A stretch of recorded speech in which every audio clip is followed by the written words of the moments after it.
আপনি ৭১-এর চেতনা নিয়ে অপেক্ষা করছেন। গুড। এই ৭১-এর চেতনাই তো দেশটাকে খাইল। আসেন। বেশ কিছু তরতাজা গুরুত্বপূর্ণ খবর আছে। প্রথম গুরুত্বপূর্ণ খবরটা হলো ট্রাম্পের ডানা কেটে দেয়া হলো। হাতে শেকল পরিয়ে দেয়া হলো। অর্থাৎ পাগলা ট্রাম্প এবার শান্ত হবে। কারা করেছে? House of representative, Congress. পাশাপাশি আমেরিকা দাবি করেছিল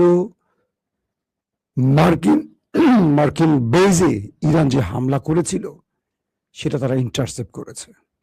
কিন্তু ইরান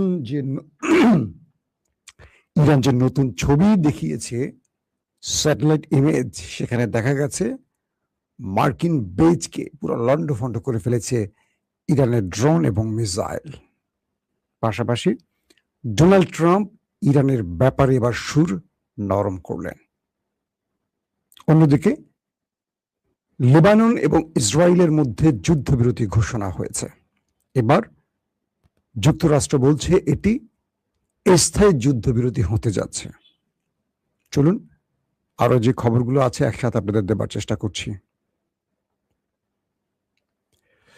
প্রিয় দর্শক, প্রথম যে খবরটি দিয়ে শুরু করতে চাই সেটি হলো ইসরায়েল এবং লেবাননের মধ্যে থেমে থেমে হামলা পাল্টা হামলার যে ঘটনাগুলো ঘটছে, এরপর আমেরিকা দুপক্ষের মধ্যে একটি সমঝোতার চেষ্টা করে এবং বলা হচ্ছে যে দুই দেশকে যুদ্ধবিরতিতে পৌঁছতে বাধ্য করে। যদিও লেবানন পূর্বেই যুদ্ধবিরতির সকল নিয়ম মেনে চলেছিল, কিন্তু একটি দেশ সেই নিয়ম না মেনে বারবারই আক্রমণ করছিল।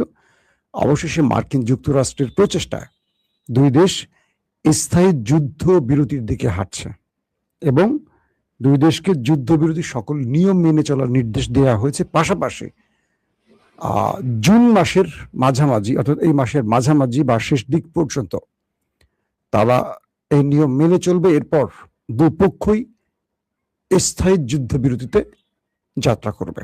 অর্থাৎ সেখানে আরেকটি বৈঠকের মাধ্যমে এই দুই দেশের যুদ্ধবিরতির বিষয়টি স্থায়ী সিগনেচারের মাধ্যমে একটা স্থায়ী কি বলবো আইনের রূপ নেবে। আশা করা যায় ইসরায়েল এবং লেবাননের মধ্যে হামলা পাল্টা হামলা এবার বন্ধ হতে যাচ্ছে। ২ নম্বর গুরুত্বপূর্ণ খবর, মার্কিন যুক্তরাষ্ট্রের প্রেসিডেন্ট ডোনাল্ড ট্রাম্প তিনি তার ব্যক্তিগত 5টি প্রতিষ্ঠানকে দিয়ে তিনি একটি জরিপ পরিচালনা করছেন আসছে মধ্যবর্তী নির্বাচনে তার অবস্থা কি হতে পারে, তিনি জিতবেন না হারবেন। 5টি বেসরকারি সংস্থা যে রিপোর্ট ডোনাল্ড ট্রাম্পকে দিয়েছে সেখানে বলা হচ্ছে ডোনাল্ড ট্রাম্পের পরাজয়ের পার্সেন্টেজ 80%। অর্থাৎ আসছে নির্বাচনে ডোনাল্ড ট্রাম্প হারতে পারেন এই সম্ভাবনা প্রায় 80%। এই খবরের পর ডোনাল্ড ট্রাম্প বুঝতে পেরেছেন ইরান যুদ্ধ তার ক্যারিয়ারের 12টা বাজিয়ে 13টা বাজিয়ে ছেড়ে দিয়েছে। তিনি ইরানকে বলছেন এবং তার মধ্যস্থতার কমিটিকে বলছেন, আমি যুদ্ধবিরতিতে যেতে চাই, সব বাদ, এক ইউরেনিয়াম বা নিউক্লিয়ার ইস্যুটি ছাড়া সব বাদ, ইরানের সাথে আর কোনো বিরোধী নয়, এবার আমি যুদ্ধবিরতিতে যেতে চাই। যা যা হয়ে গেছে হয়ে গেছে, সব বাদ। হরমুজ টরমুজ সব বাদ। ইরান যদি হরমুজ দখল করে করুক, যেটা করার করুক, আমার আপত্তি নাই। একটা ইউরেনিয়াম এই একটি বিষয় না থাকলে আমার ফেস সেভিং হবে না, আমি কিচ্ছু বলতে পারবো না আমেরিকান জাতিকে, আর আমার মুখই তো থাকবে না। অর্থাৎ আমেরিকার গলা শুকিয়ে গেছে, বিটকয়েন নিচের দিকে পড়ে গেছে, সব মার্কিন অর্থনীতির মোটামুটি খবর করে ছেড়ে দিয়েছে। এক ইরান আমেরিকার যুদ্ধের ইরানের ভেতরে যে ক্ষতি হয়েছে তার বাইরের পুরো দুনিয়াব্যাপী ক্ষতিটা আমেরিকার হয়েছে। একদিকে তার লম্বা সময়ের মিত্ররা, যুগের পর যুগ যে মিত্ররা তার সাথে ছিল, সব কেটে পড়েছে। যে দেশগুলো ট্রাম্পের ভয় কাঁপাকাঁপি করতো তারা এখন ঘাটতারা করে ট্রাম্পের দিকে তাকাচ্ছে। অন্যদিকে ট্রাম্পের ডাকে কেউ হরমুজ প্রণালীতে একটি যুদ্ধ জাহাজ নিয়ে আসলো না। ন্যাটো তো না, ইউরোপ তো না, তার কাছের মিত্র জাপান, দক্ষিণ কোরিয়া এরাও কেটে পড়েছে। পাশাপাশি গালফ কান্ট্রিও আমেরিকার শত চেষ্টায়, শত ডাকের পরও ইরানের বিরুদ্ধে লড়তে আসেনি, বরং গালফের দেশগুলো, আরব দেশগুলো বলছে যুদ্ধ বন্ধ করো, তোমার এই যুদ্ধের জন্য আমাদের পুরো দেশের 12টা বেজে গেছে। তো এত চাপের পরও ডোনাল্ড ট্রাম্প অসহায় হয়ে পড়েছেন। এখন তিনি বুঝতে পারছেন তার সব শেষ। তিনি যা যা করেছেন তার পুরো ক্যারিয়ারের 12টা বেজে গেছে এক ইসরায়েলকে বাঁচাতে বা এক ইসরায়েলকে খুশি করতে গিয়ে। এখন তিনি বলছেন, ডোনাল্ড ট্রাম্প বলছেন তিনি ইরানের সাথে যুদ্ধবিরতি করতে প্রস্তুত, সকল বিষয় বাদ, মানে যা যা ইরান বলছে সব ওকে, শুধু এক ইউরেনিয়াম ইস্যুতে একটা আলোচনার মাধ্যমে এটা সমাধান করতে চান, এমনটি শোনা যাচ্ছে। কিছু কিছু আউটলেট দাবি করছেন। আজকের বড় খবর যে কটা বললাম এই কটা না, আজকের বড় খবর আরো আছে। আজকে সবচেয়ে বড় খবর হলো মার্কিন যুক্তরাষ্ট্রের, মানে অর্থাৎ ওয়াশিংটনের ক্যাপিটাল হিলে আজকে সকল মার্কিন আইন প্রণেতারা বসছেন। কারণ আমেরিকার যে অবস্থা ভেতরে চলছে, দ্রব্যমূল্যের দাম, তেল পাওয়া যাচ্ছে না, তেলের দাম বেড়ে গেছে, মানুষের মধ্যে নাভিশ্বাস উঠে গেছে। আমেরিকার ইতিহাসে এক ভয়ঙ্কর পরিস্থিতির মুখোমুখি হয়েছে আমেরিকার জনগণ এই ইরান যুদ্ধের কারণে। তো ক্যাপিটাল হিলে ডেমোক্রেট শিবির এবং রিপাবলিকান শিবির বসছে এবং সেখানে স্পিকারের মাধ্যমে ভোটাভুটি হয়েছে।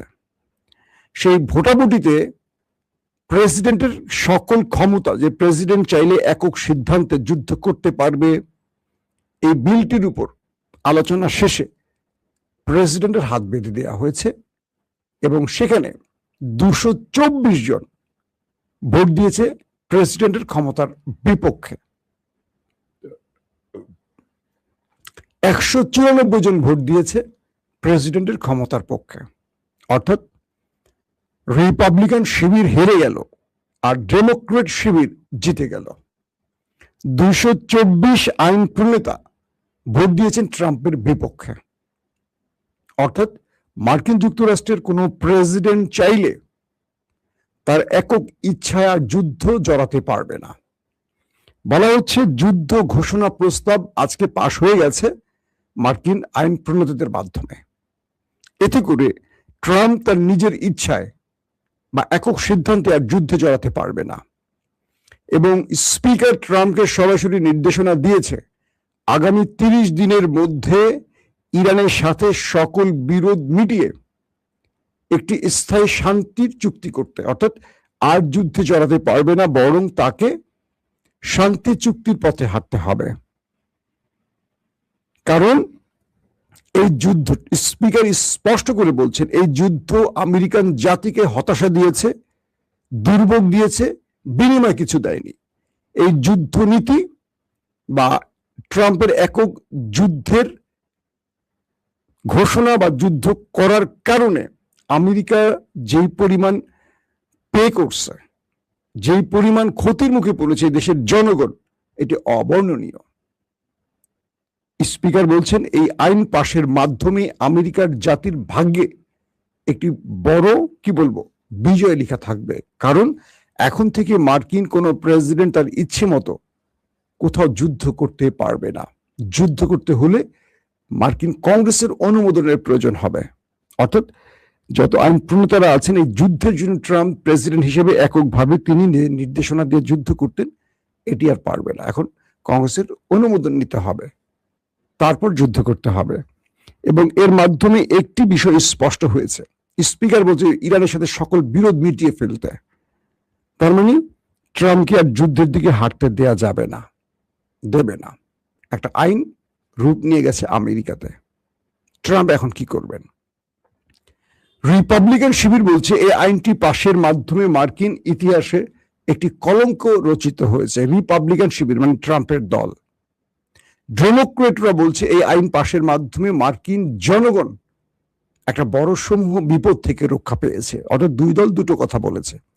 ট্রাম্প বলেছে এই আইন পাশের মাধ্যমে মার্কিন সেনাবাহিনীকে একটা কঠিন বিপদের মধ্যে ফেলে দেওয়া হয়েছে এবং মার্কিন সেনাবাহিনীকে অপমান করা হয়েছে। মিস্টার ট্রাম্প এই যুদ্ধটা জড়িয়ে বহু মার্কিন পরিবারের, কি বলবো, কান্না ছড়িয়েছে, বহু মার্কিন সেনাবাহিনীকে বিপদে ফেলেছে, বহু সেনা ফিরে আসেনি, এবং কমান্ডো নামানোর ঘোষণা দেওয়ার পর থেকে মার্কিন পরিবারগুলো তাদের সন্তানদেরকে যুদ্ধে পাঠাবে না এমন সিদ্ধান্তেও গেছে, কারণ ইরানে গিয়ে ফিরে আসবে এই নিশ্চয়তা খুব কম। কারণ ইরান 40 দিনের যুদ্ধে আমেরিকাকে এত নাকানি চুবানি খাইয়েছে, পৃথিবীর বড় বড় গণমাধ্যম যেভাবে দেখিয়েছে, তারপর মার্কিন যুক্তরাষ্ট্রের জনগণ তাদের সন্তানকে ইরানের ভেতরে কমান্ডো পাঠিয়ে স্থল অভিযানের সাহস জগায়নি। আপনারা দেখেছেন অনেক পিকচার, তাদের ছেলেরা ইরানের যুদ্ধে আসবে এই প্রস্তুতিতে, মারা তারা পাশে গিয়ে কাঁদছে, আদর করছে, চুমু খাচ্ছে। দৃশ্যগুলো, একটা বিশাল দেশ ইরানের বিরুদ্ধে যুদ্ধ করতে গিয়ে তাদের যে বডি ল্যাঙ্গুয়েজ, তাদের যে চেহারা সুরতের অবস্থা আমরা দেখলাম কল্পনাতীত।